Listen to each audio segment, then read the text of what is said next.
Welcome back to my YouTube channel. आप सबको मेरा सादर प्रणाम। आज का हमारा टॉपिक है तुलसी का महत्व, तुलसी के पौधे का, उसकी जड़ का, उसकी लकड़ी का। हमारे शास्त्रों में, हमारे पुराणों में उसका क्या महत्व है, आइए जानते हैं। तुलसी का पत्ता, फूल, फल, मूल, शाखा, छाल, तना और मिट्टी आदि सभी पावन है। तुलसी की नई मंजरी से भगवान की जो पूजा करता है उसे नाना प्रकार के पुष्पों द्वारा किए हुए पूजन का फल प्राप्त होता है। जब तक सूर्य और चंद्रमा है तब तक वह उसका पुण्य फल भोगता है। जिस घर में तुलसी वृक्ष का बगीचा है उसके दर्शन और स्पर्श से भी ब्रह्म हत्या आदि सारे जो जितने भी पाप है वो सारे नष्ट हो जाते हैं। तुलसी की जड़ में ब्रह्मा, मध्य भाग में भगवान जनार्दन तथा मंजरी में श्री रुद्रदेव का निवास है। इसी से वह पावन मानी गई है। विशेषतः शिव मंदिर में यदि तुलसी का वृक्ष लगाया जाए तो उससे जितने बीज तैयार होते हैं उतने ही युगों तक मनुष्य स्वर्गलोक में निवास करता है। जो पावन श्राद्ध के अवसर पर श्रावण मास में तथा संक्रांति के दिन तुलसी के पौधा लगाता है उसके लिए वह अत्यंत पुण्यदायिनी मानी गई है। जो प्रतिदिन तुलसी दल से भगवान की पूजा करता है वह यदि दरिद्र हो तो भी धनवान हो जाता है। जिस जिस घर, गांव अथवा वन में तुलसी का वृक्ष है वहाँ वहाँ जगदीश्वर श्री विष्णु भगवान प्रसन्नचित्त होकर निवास करते हैं।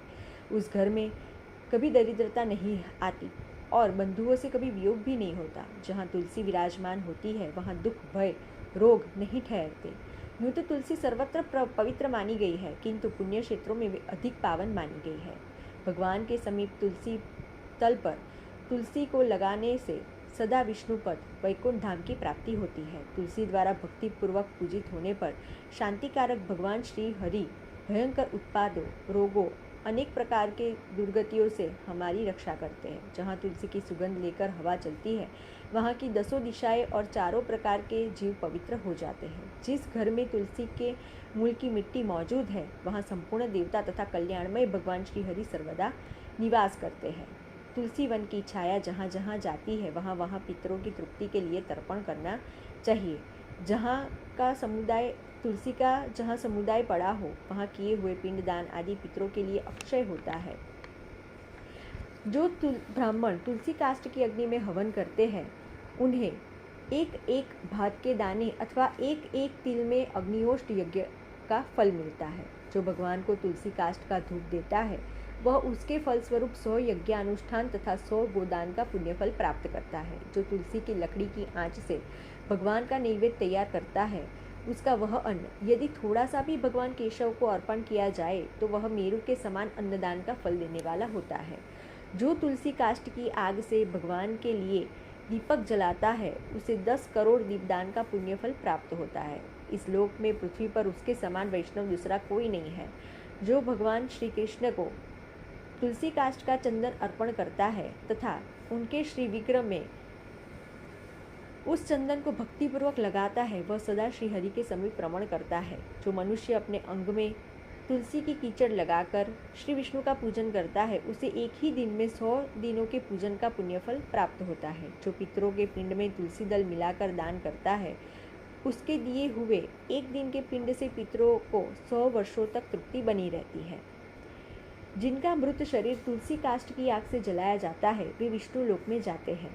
मृत पुरुष यदि अगम्यागमन आदि महान पापों से ग्रस्त हो तो भी तुलसी काष्ठ की अग्नि से देह संस्कार होने पर वह शुद्ध हो जाता है। जो मृत पुरुष के संपूर्ण अंगों में तुलसी का काष्ठ देकर पश्चात उसका दाह संस्कार करता है वह भी पाप से मुक्त हो जाता है। जिसकी मृत्यु के समय श्री हरि का कीर्तन और स्मरण हो तथा तुलसी की लकड़ी से उसके शरीर का दाह किया जाए उसका पुनर्जन्म नहीं होता। यदि दाह संस्कार के समय अन्य लकड़ियों के भीतर एक भी तुलसी का काष्ठ हो तो करोड़ों पापों से युक्त होने पर भी मनुष्य की मुक्ति हो जाती है।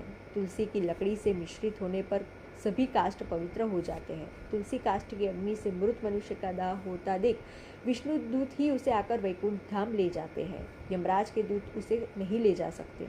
वह करोड़ों जन्मों के पापों से मुक्त हो भगवान विष्णु को प्राप्त होता है। जो मनुष्य तुलसी काष्ठ की अग्नि में जलाए जाते हैं उन्हें विमान पर बैठकर वैकुंठ में जाते देख देवता उनके ऊपर पुष्पांजलि चढ़ाते हैं। ऐसे पुरुष को देखकर भगवान विष्णु और शिव संतुष्ट होते हैं तथा श्री जनार्दन उनके सामने जा हाथ पकड़कर उसे अपने धाम में ले जाते हैं। जिस अग्निशाला अथवा स्मशान भूमि में घी के साथ तुलसी काष्ठ की अग्नि प्रज्वलित होती है, वहाँ जाने से मनुष्य का पातक भस्म हो जाते हैं। आपको भी हर रोज सायंकाल को तुलसी के पौधे के समीप अथवा तुलसी के गमले के पास एक दिया जरूर जलाना चाहिए।